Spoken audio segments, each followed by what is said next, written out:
ang tinawag ng Ama kay Jesucristo upang maging sambayanan ng mga taong may kaganapan ng buhay. Sumasaksi sa paghahari ng Diyos nagsasabuhay ng misteryong Pascual sa kapangyarihan ng Espiritu Santo, kasama ang mahal na Ina, ang Birheng Maria. Sa ngalan ng Ama, ng Anak, at ng Espiritu Santo. Amen. Ang pagpapala ng ating Panginoong Jesucristo, ang pag-ibig ng Diyos Ama, at ang pagkipagkaisa ng Espiritu Santo, naway suminyong lahat. At sumaiyo rin. Mga kapatid, ang ating Panginoong Pong Hesus Nazareno ay nagpapahayag sa atin na siya ang tunay na tanda ng presensya ng Diyos sa ating buhay.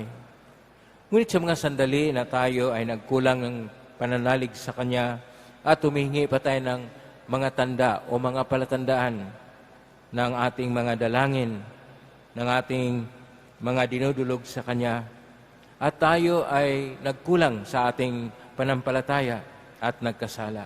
Aminin po natin ang ating mga kasalanan upang tayo maging marapat gumanap sa banal na pagdiriwang.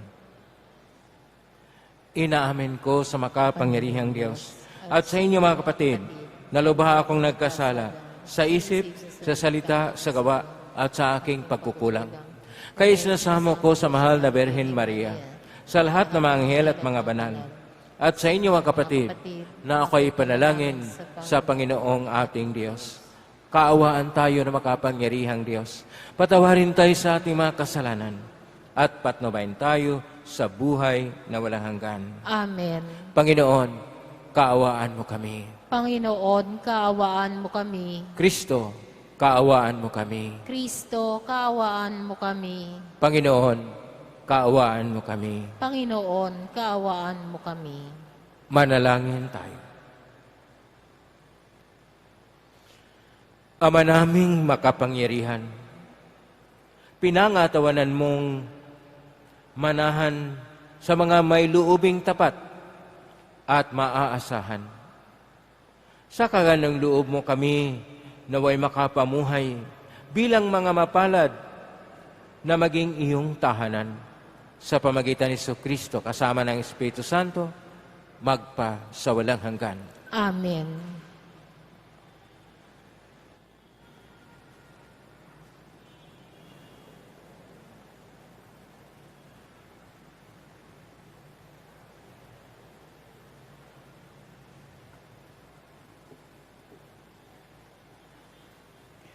Pagbasa mula sa aklat ng Henesis. Sinipingan ni Adan ang kanyang asawa, at ito'y nagdalang tao. Nang isilang ang kanyang panganay na lalaki, ay sinabi ni Eva, "Nagkaroon ako ng anak na lalaki sa tulong ng Panginoon." Kaya Cain ang ipinangalan niya rito. Sinundan si Cain ng isa pang anak na lalaki, at Abel naman ang ipinangalan dito. Naging pastol ito, at si Cain naman ay magsasaka. Dumating ang panahon na si Cain ay naghandog sa Panginoon ng ani niya sa bukid. Kinuha naman ni Abel ang isa sa mga panganay ng kanyang kawan. Pinatay niya ito at inihandog ang pinakamainam na bahagi. Ang Panginoon ay nasiyahan kay Abel at sa kanyang handog. Ngunit hindi niya kinalugdan si Cain at ang handog nito. Dahil dito, hindi mailarawan ang mukha ni Cain sa tindi ng galit. Kaya sinabi ng Panginoon, "Anong ikagagalit mo, Cain? Bakit ganyan ang mukha mo? Kung mabuti ang ginawa mo, dapat kang magsaya. Kung masama naman, ang kasalanay tulad ng mabangis na hayop na laging nag-aabang upang lupigin ka at pagharian. Kailangang pagtagumpayan mo ito." Isang araw, nilapitan ni Cain ang kanyang kapatid. Wika niya, "Abel, mamasyal tayo." Sumama naman ito. Ngunit pagdating sa kabukiray, pinatay niya ito. Tinanong ng Panginoon si Cain, "Nasaan si Abel?" "Hindi ko alam," tugon niya. "Bakit? Ako ba'y tagapag-alaga ng aking kapatid?" At sinabi ng Panginoon, "Cain, nakapangingilabot ang ginawa mo. Sumisigaw sa akin mula sa lupa ang dugo ng iyong kapatid at humihingi ng paghihiganti. Susumpain ka't palalayasin sa lupaing ito, lupang natigmak sa dugo ng kapatid mo na iyong pinaslang. Bungkalin mo man ang lupang ito upang tamnan. Hindi ka mag-aani. Wala kang matatahanan at magiging lagalag ka sa daigdig." "Napakabigat namang parusa ito," sabi ni Cain sa Panginoon. "Ngayong pinalalayas mo ako sa lupaing ito upang malayo sa iyong paningin at maglagalag sa daigdig. Papatayin ako ng sinumang makakikita sa akin." "Hindi," sagot ng Panginoon. "Paparusahan ng 7 ibayo ang sinumang papatay kay Cain." At nilagyan niya ng palatandaan si Cain upang maging babala sa sinuman na ito'y di dapat patayin. Muling sinipingan ni Adan ang kanyang asawa, at ito'y nanganak ng isa pang lalaki. Sinabi ng ina, "Binigyan ako ng Diyos ng kapalit ni Abel." At ito'y tinawag niyang Set. Ang salita ng Diyos. Salamat sa Diyos.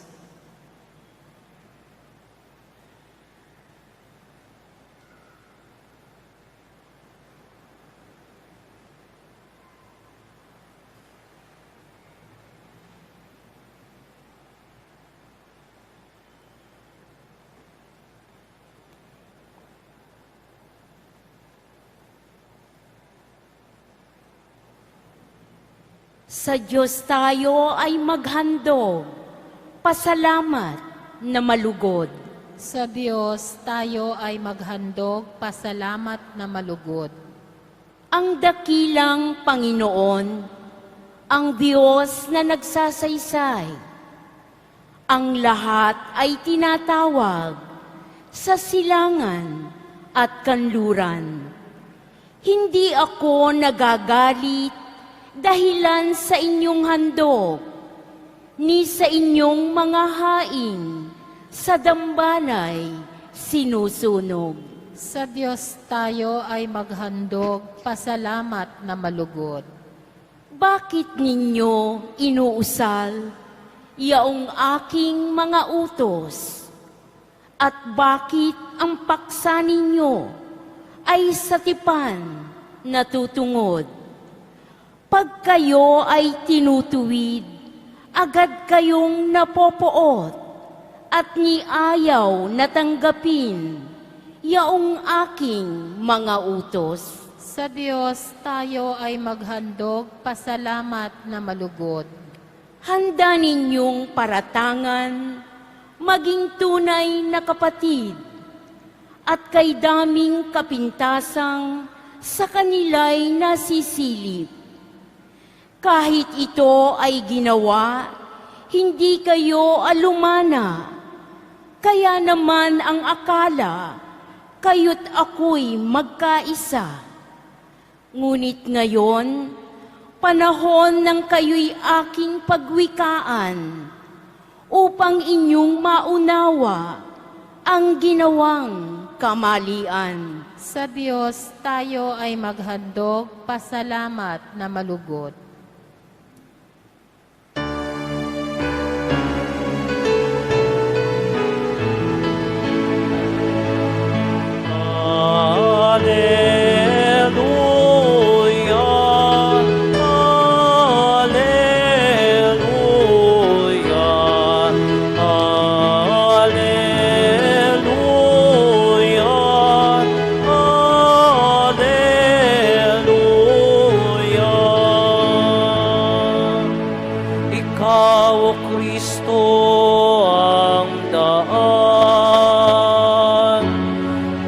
Katotohanan at buhay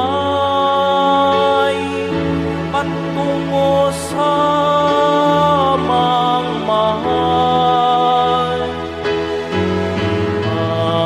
Alleluia,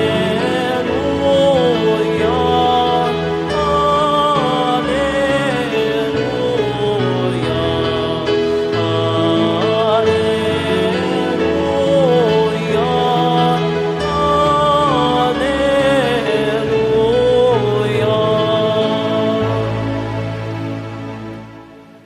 Sumainyo ang Panginoon. At sumaiyo rin.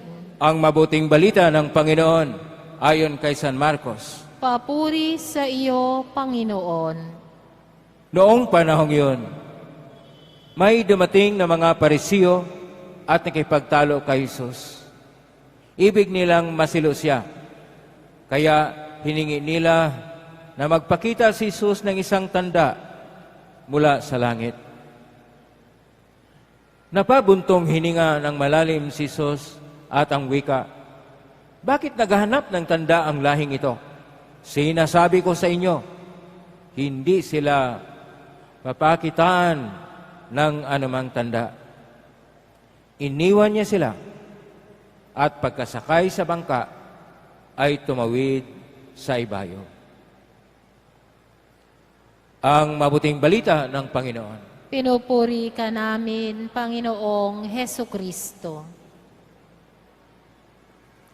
Magandang hapon po, mga kapatid ko ni Kristo. Pakibati sa mga katabi nyo, magandang hapon. Hindi maalinsangan ang ating panahon, tamang-tama lang ang timpla, hindi rin gaanong mainit. Ito yung panahon sa paghahanda na ilang araw na lang ay magkaroon ng Valentine's Day. At dito po sa ating mga pagbasa, ay atin pong tingnan kung ano talaga ang dapat nating gawin upang tayo ay mapabilang sa pinagharian ng Diyos o mapabilang sa mga sumusunod sa ating Poong Hesus Nazareno, sa ating Panginoong Kristo. Sa atin pong unang pagbasa na mula sa aklat ng Henesis, Kabanata 4, talata 1 hanggang 25, ay tungkol sa kwento ng pagpatay ni Cain kay Abel dahil sa inggit. Kuminsan dahil sa inggit, dahil sa pagtingin na tayo ay dapat mabigyan ng mas maraming biyaya o maraming mga magandang bagay ang sumasa atin sa buhay at mainggit tayo sa iba, ay may masamang mga balak at may mga gawaing hindi karapat-dapat o kuminsan karamal-dumal. Kaya ang magkapatid ay hindi nagkaroon ng magandang relasyon. Pinatay ang isa dahil hindi niya nakikita ang magandang resulta ng kanyang alay sa Panginoong Diyos. Sa ating Ebanghelyo ngayon, Ebanghelyo ni San Marcos, Kabanata 8, talata 11 hanggang 13, dito naman natin makita ang isang tinatawag natin na mentalidad ng isang Cain. Kung tinatawag natin Cain complex. Si Cain ay laging tumitingin na siya lang at dapat ang manguna, siya lang dapat ang importante, at pamilya lang dapat niya ang sa kanya lang. Kumisan, ang Cain complex ay tinatawag na megalomania, yung malaking pagtingin sa sarili. Dito sa ating Ebanghelyo, akala ng mga Parisiyo, sila na ang pinakamahusay. Sila na ang talagang sumusunod sa utos ng Diyos, na lahat ng gawain ng isang tradisyon ng mga Hudyo ay kanilang sinusunod. Dumating itong Panginoong Hesus at nagkaroon siya ng kanyang mga disipulo. At iba ang mensahe. Ang mensahe ay hindi sa napakabigat na mga tradisyon na pasanin ng tao na ginawa ng mga Parisiyo at mga eskriba. Binigyan ng malalim, ngunit maluwag at malawak na pagpapahayag ng pagtupad ng kalooban ng Diyos at pagsabuhay ng Torah. Ang Torah, ibig sabihin, batas o kautusan ng Torah o ng mga utos ng Diyos. Kaya itong mga Parisiyo, kaagad nakipagtalo kay Panginoong Hesus at humingi sa Kanya ng tanda mula sa langit. Ibig sabihin ng tanda mula sa langit, isang himala. Kaya ang ating Panginoon, sinabi niya sa ating Ebanghelyo ngayon, sa versikulo 12, kapitulo 8, ang Ebanghelyo ni San Marcos, bakit naghahanap ng tanda ang lahing ito? Sinasabi ko sa inyo, hindi sila papakitaan ng anumang tanda.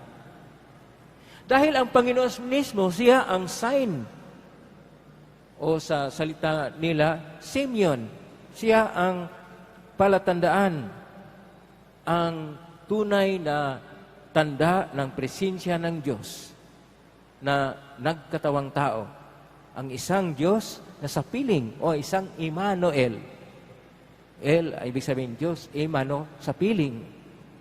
Na makita natin sa Aklat ng Propeta Isaiah, Kabanata 7, talata 14. Kaya natupad yung sinasabi noong ang ating Panginoon ay inaalay noon sa templo, na kung saan sinabi ni Simeon na matanda na propeta sa templo, siya ay tanda ng pakipagtunggali na sa Ebanghelyo ni San Lucas, Kapitulo 2, verso 34 hanggang 35, na upang malalaman ang kalaliman ng mga iniisip ng ibang tao. Dito natin makita na hindi nagkaroon ng isang pandinig na mula sa puso at panampalataya na tunay ang mga Parisiyo sa kanila mapang ibabaw lang o literal na pagsabuhay ng Torah o ng kautusan ng Diyos at hindi sagad-sagad hanggang sa puso. Kaya dito natin makita kung minsan mayroon din tayong tinatawag na mentalidad ng Parisiyo o ng Cain complex na parang tayo lang importante. Kuminsan dahil na rin sa DNA natin, sa ating pagkatao, nariyan sa DNA, yung tinatawag na killer DNA, na dahil sa ating pagiging pagpaimportansya sa sarili, ayaw natin ng iba. Lagi tayong magkaroon ng crab mentality na paakyat hanggang itaas upang tayo'y pansinin at mabigyan ng importansya. Ito yung ating pagtingin na itong mga pagtingin ng isang Parisiyo. Una, na sila lang ang importante. Pero nakikita rin ito ng Panginoong Hesus sa kanyang mga alagad o sa kanyang mga apostol. Kaya nga, sa Ebanghelyo ni San Marcos, Kapitulo 9, verso 38, yung kanyang mga alagad nagpunta kay Hesus at sinasabi, pinipigilan nila yung isang tao na gumagamit sa pangalan ng Panginoong Hesus sa pagpalayas ng demonyo. Pero sinabi ng ating Panginoon sa Ebanghelyo ni San Marcos, Kapitulo 9, verso 39, na hayaan ninyo sapagkat ang nasa atin ay hindi kalaban natin. Ang pangalawa na makita rin natin dito, hindi lang yung pagtingin sa sarili o close group mentality. Yung superiority o megalomania na mentalidad na siya lang importante, sila lang ang importante. Kaya ang mga apostol, noong sila'y hindi pinapasok sa Samaria, sabi ng mga anak ni Zebedeo na si Santiago at si Juan, tatawag tayo ng apoy mula sa langit. Nakita po natin yan sa Ebanghelyo ni San Lucas, Kapitulo 9, verso 54. Ngunit sila'y pinagsabihan ng ating Panginoon. Ayaw ng Panginoon yung mapagmalaki, mapagmayabang na tao. Kailangan ng isang mapagkumbaba. Kuminsan, pinairal rin ng tao ang tinatawag na prestige and competitiveness mentality. Yung bang parang paligsahan ang buhay. Kung sino yung may kaya, sino magiging survival of the fittest, na siya yung mamumuno, siya yung mangunguna, siya yung masusunod. Pero noong tinanong ating Panginoon kung sino ang mangunguna, sinabi ng ating Panginoon sa Ebanghelyo ni San Marcos, Kapitulo 9, verso 35, ang sino man sa inyong mangunguna ay dapat siyang mahuhuli. Isa ito yung pang-apat ng mentalidad ng Parisiyo o ng Cain complex ay ang pagsantabi ng mga tao na ayaw nila. Kaya sa panahon ng Valentine's Day, atin-atin lang ito ha, yung mga hindi kaya-aya na mga mukha, walang Valentino. Ang karamihang magaganda lang, mapunta mo may mga kadate. Dahil isinantabi nila. Ang pinipili nila, yun lang, may magandang katawan, may magandang mukha, o pag wala naman ganon, makapal ang bulsa, ibig sabihin maraming pera. Ito yung tinatawag na marginalizing mentality. Para bang isinantabi natin ibang tao dahil hindi sang-ayon sa ating mga ginawang patakaran sa buhay. Pero ito rin nangyari sa mga apostol. Kaya noong pinagsabihan ng mga apostol ang mga bata na lalapit kay Jesus, ang sinabi ng ating Panginoon, hayaan ninyo ang mga bata na lalapit sa akin dahil ang kagaya nila ang makapasok sa karya ng Diyos. Ebanghelyo San Marcos, Kapitulo 10, versikulo 14. Kaya kung tingnan natin, buhay na buhay pa rin yung mentalidad ni Cain o yung mentalidad ng mga Parisiyo sa ating panibagong panahon. Lalo na sa mga henerasyon, yung tinatawag natin panibagong henerasyon, Generation Z, na kinukumpuni ng mga centennials, kasi yung mga millennials ay nakaunawa na po ng kanilang pag-unawa sa buhay. Pero yung mga centennials, ang Generation Z, na gumagamit lagi ng internet at Snapchat, Instagram at iba pa, ay tumitingin ng ibang hangarin. Mga palatandaan na para bang hindi sapat ang lahat. Kay taas ng hangarin, kay taas ng ambisyon. At dahil dito, hindi na makikita nila ang tunay na esensya ng buhay.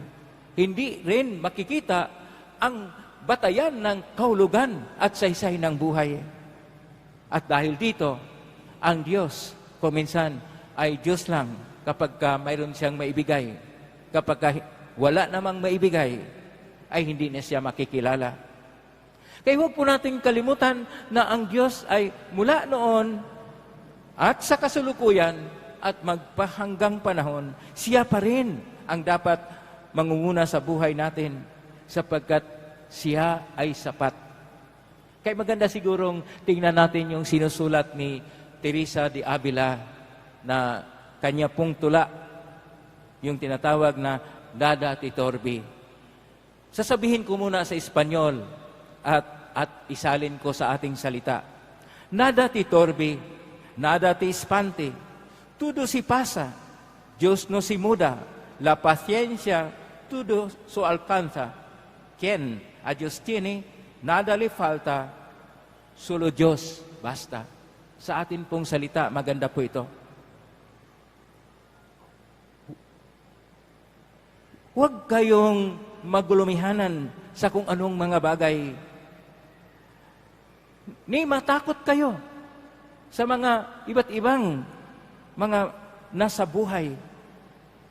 Ang lahat po ay magbabago. Ang Diyos lang ang hindi. Kaya kung tayo ay may pasensya, sumasa atin ang lahat ng bagay. Dahil kung siya ay may Diyos, wala pong magkukulang sa Kanya sapagkat ang Diyos ay sapat. Diyos solo basta. Diyos ang sapat sa buhay. Hindi po tayo magkukulang. Hindi po tayo dapat manghingi ng tanda at magdasal sa Poong Hesus Nazareno, Panginoong Hesus, ibigay mo sa akin ang sign kung siya na ba talaga ngayong Valentine's Day. Diyos na ang sapat. Huwag nang manghingi ng mga milagro o kung ano na mga hangarin na sobrang maambisyon o puno ng yabang.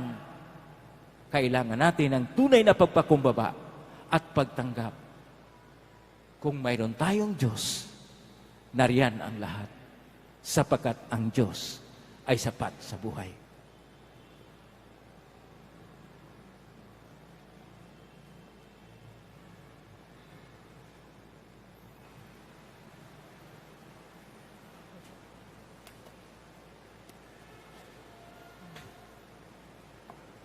May namahal kong mga kapatid, idalangin natin ang ating Panginoon ay paniwalaan ng mga tao sa lahat niyang himala at atin pong itutugon. Poong Hesus, manalig nawa sa iyo ang lahat ng tao. Poong Jesus, manalig nawa sa iyo ang lahat ng tao.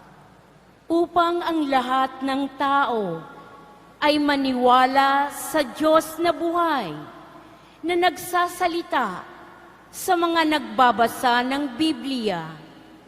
Manalangin tayo. Poong Hesus, manalig nawa sa iyo ang lahat ng tao. Upang ang mga dukha ay maniwala sa mabuting balitang magbibigay sa kanila ng kaharian ng langit. Manalangin tayo. Poong Hesus, manalig nawa sa iyo ang lahat ng tao. Upang ang mga kabataan ay maniwala sa Eukaristiya, ang mahiwagang sakramento ng pag-ibig ng Diyos sa tao. Manalangin tayo. Poong Hesus, manalig nawa sa iyo ang lahat ng tao. Nawa, hindi karahasan, terorismo, at pakikidigma ang manaig sa ating bansa at sa buong daigdig, kundi kapayapaan at pagkakaisa ang lumaganap. Manalangin tayo. Poong Hesus, manalig nawa sa iyo ang lahat ng tao. Ama naming mapagmahal, maniwala na kay Isus ang lahat ng taong nakaririnig ng mga himala ng kanyang pag-ibig noon, ngayon at magpakailanman. Amen.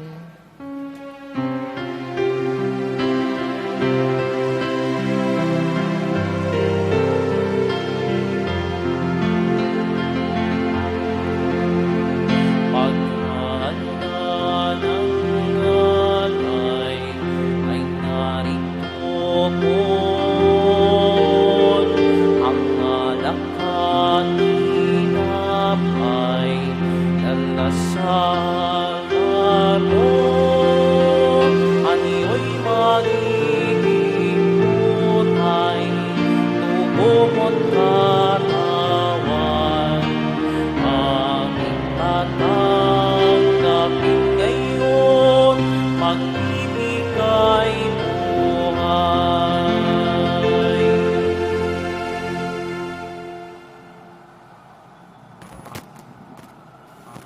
Manalangin kayo kapatid upang paghahay natin ay kalugdan ng Diyos amang makapangyarihan. Tanggapin nawa ng Panginoon itong paghahain sa iyong mga kamay, sa kapurihan niya at karangalan sa ating kapakinabangan at sa buong sambayanan niyang banal. Ama naming lumikha, kami naway dalisayan at panibaguhin ng aming gaganaping paghahain. Kami naway itaguyod at gagawin mong ito sa pagnanais naming sundin ang loob mo. Sa pamagitan ni Jesucristo kasama ng Espiritu Santo, magpa sa walang hanggan. Amen. Sumainyo ang Panginoon. At sumaiyo Itaas sa Diyos sa inyong puso at diwa. itinaas na namin sa Panginoon. Pasalamatan natin ang Panginoong ating Diyos. Marapat na siya ay pasalamatan. Ama naming makapangyarihan, tunay marapat na ikaw ay aming pasalamatan. Sa iyong paglingap at ganang loob, ang tao'y nilikha mo at pinangangasiwa sa San Sinocob. Sangad mong siya'y iwastong lubos, siya'y pinagdusa mo sa kanyang pagtalikod. Siyang pagiliw, yung ipinahintulot na makabalik siya sa pamagitan ni Kristo Jesus. Kay kaysa namang helsi siya awit ng papuri siya ng humpay sa kalangitan, kami nagbubunyi siya nga dakilaan.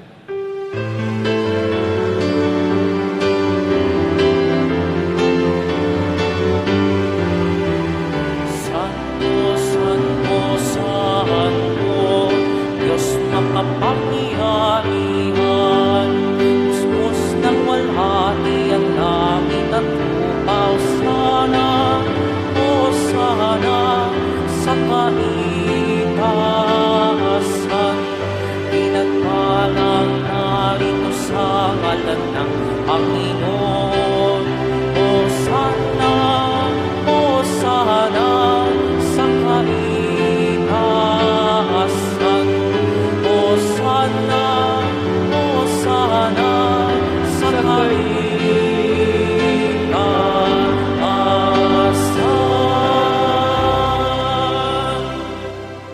Ama naming banal, ikaw ang bukal ng tanang kabanalan. Kaismitan ng Espiritu kayong banal, makalob na ito pang para sa maging katawan at dugo ng aming Panginoong Jesucristo. Bago niya pinagtisang kusang loob na maging handog, hinawakan niya ang tinapay. Pinasalamatan kanya. Pinaghati-hati niya yon, iniabot sa kanyang malagad at sinabi, tanggapin ninyong lahat ito at kanin. Ito ang aking katawan na ihahandog para sa inyo.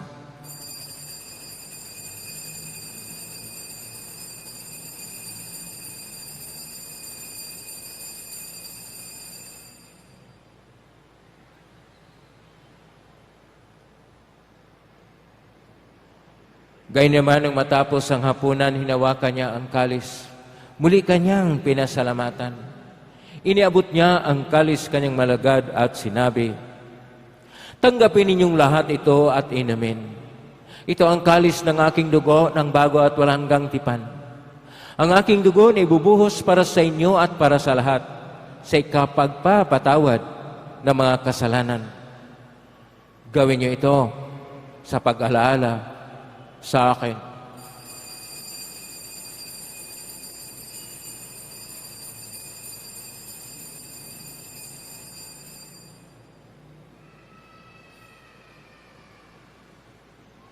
Ang misteryo ng pananampalataya.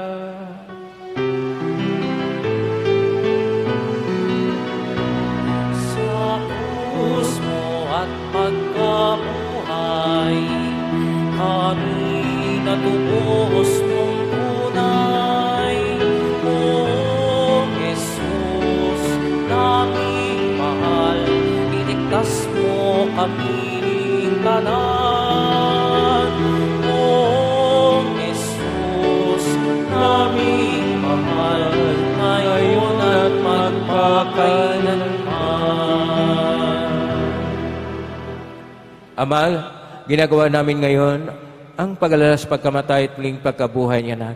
Kaya't iniaalay namin sa iyo ang tinapay na nagbibigay buhay at ang kalis na nagkakaloob ng kaligtasan. Kami nagpapasalamat dahil kami narapat na tumayo sa harap mo para maglingkod sa iyo. Isinasamo namin kaming magsasalo-salo sa katawan at dugo ni Kristo ay mabuklod sa pagkakaisa sa pamagitan ng Espiritu Santo. Ama, lingapin ng simbahang laganap sa buong daigdig. Pususin mo kami sa pag-ibig kaisa ni Francisco na aming Papa at ni Luis Antonio na aming Obispo, ang katuwang niyang Obispo at ang tanang kaparian.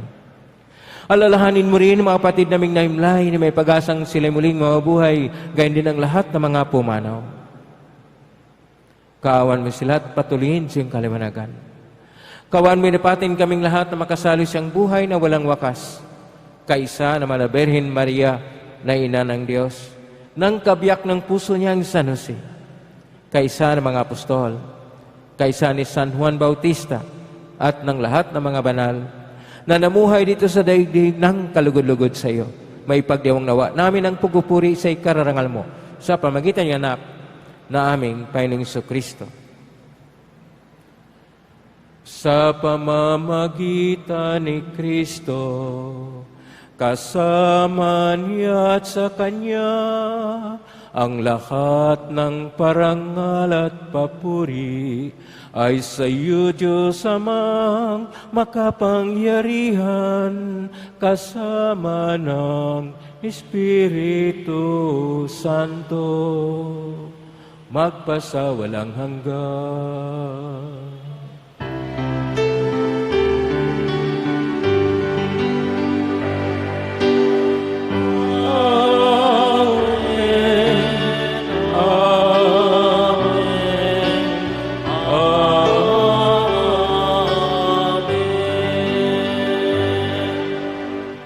Sa tagubilin ng mga nagaling na utos sa turo ni Jesus, na Panginoon natin at Diyos, ipahayag natin ang lakas loob.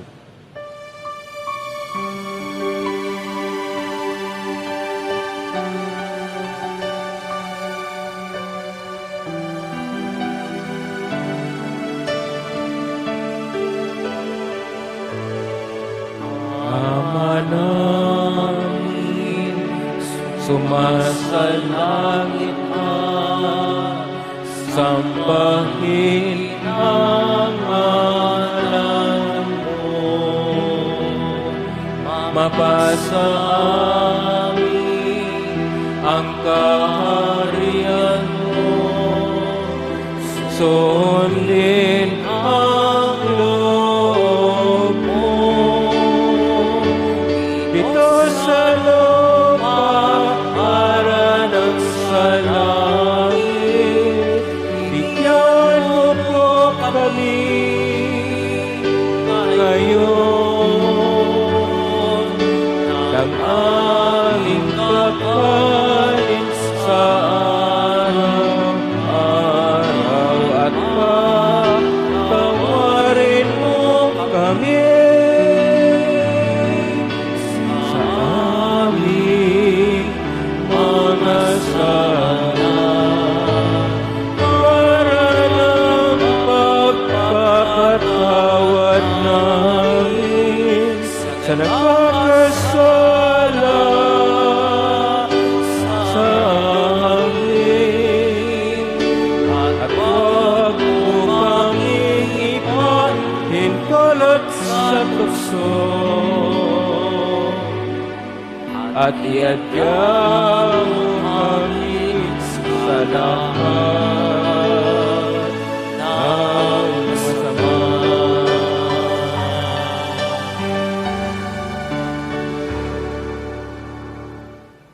Naling namin kami adya sa lahat ng masama, pagkalooban ng kapayapaan araw-araw.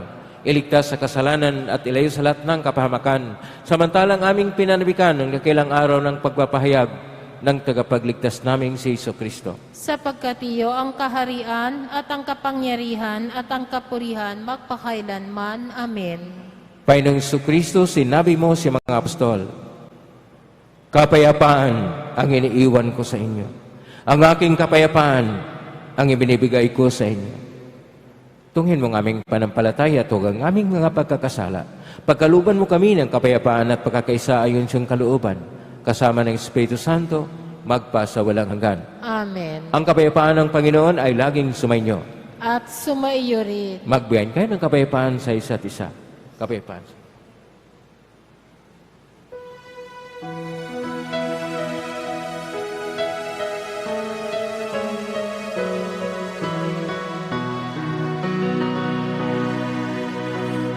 Kordero ng Diyos na nagalis ang mga kasalanan ng mundo. Maawa ka sa amin. Kordero ng Diyos, maawa ka. Kordero ng Diyos na nagalis ang mga kasalanan ng mundo. Maawa ka sa amin. Kordero ng Diyos, maawa ka. Kordero ng Diyos na nagalis ng mga kasalanan ng mundo. Ipagkaloob mo sa amin ang kapayapaan.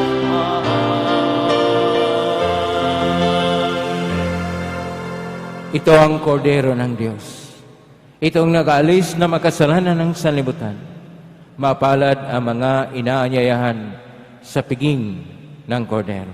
Panginoon, hindi ako karapat-dapat na magpatuloy sa iyo, Ngunit sa isang salita mo lamang ay gagaling na ako.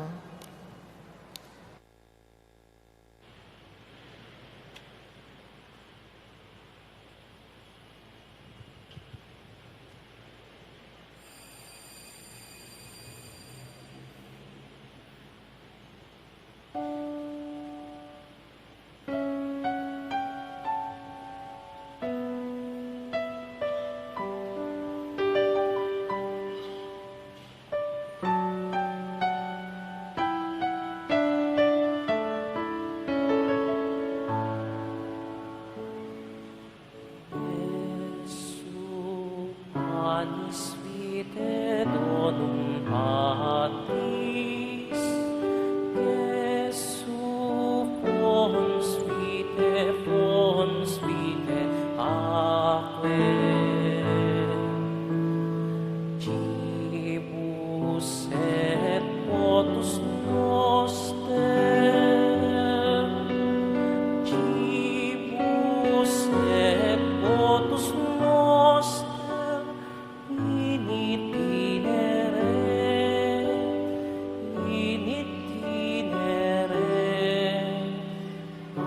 ad domus Dei. Mula sa lupa, sumibol kang masigla, matapos kang yurakan ng mga masasama.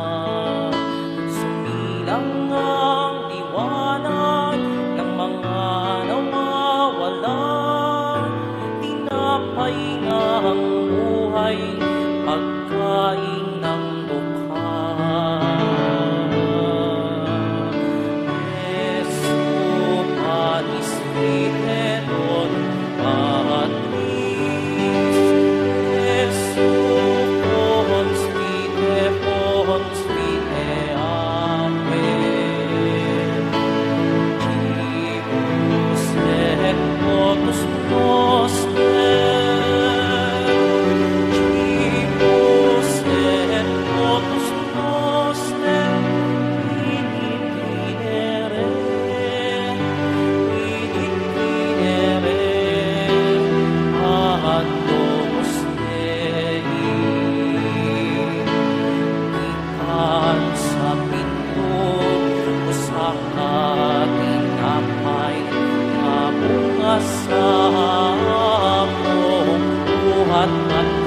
balay.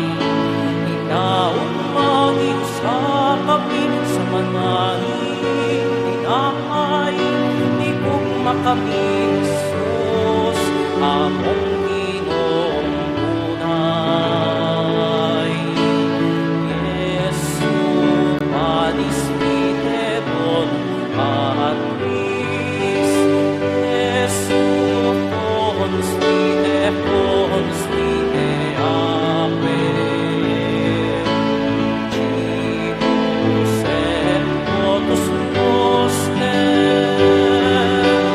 Gibus et totus noster. Inicere,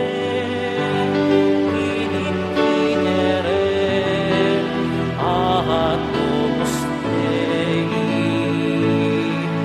En la vida, Jesús, sue nuestro consuelo, sue nuestro amigo y compañero. Siempre podamos responder a su llamada, siempre nuestro hacer tu voluntad. Jesu, ponis piteron, patris. Jesu, ponis pite, amen. Gibus et totus noster. Gibus et totus noster. Inicere,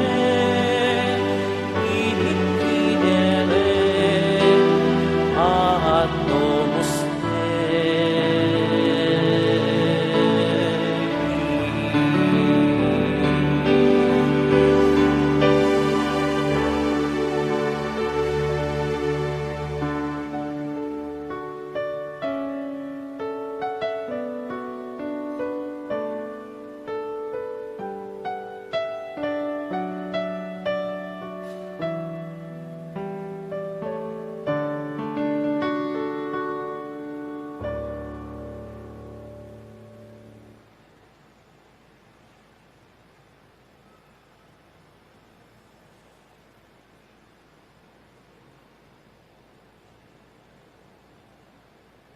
Manalangin tayo.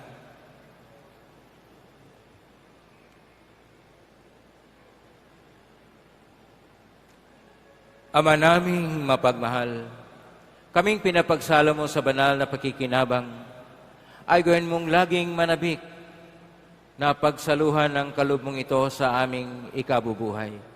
Sa pamagitan ni Kristo kasama ng Espiritu Santo, magpa sa walang hanggan.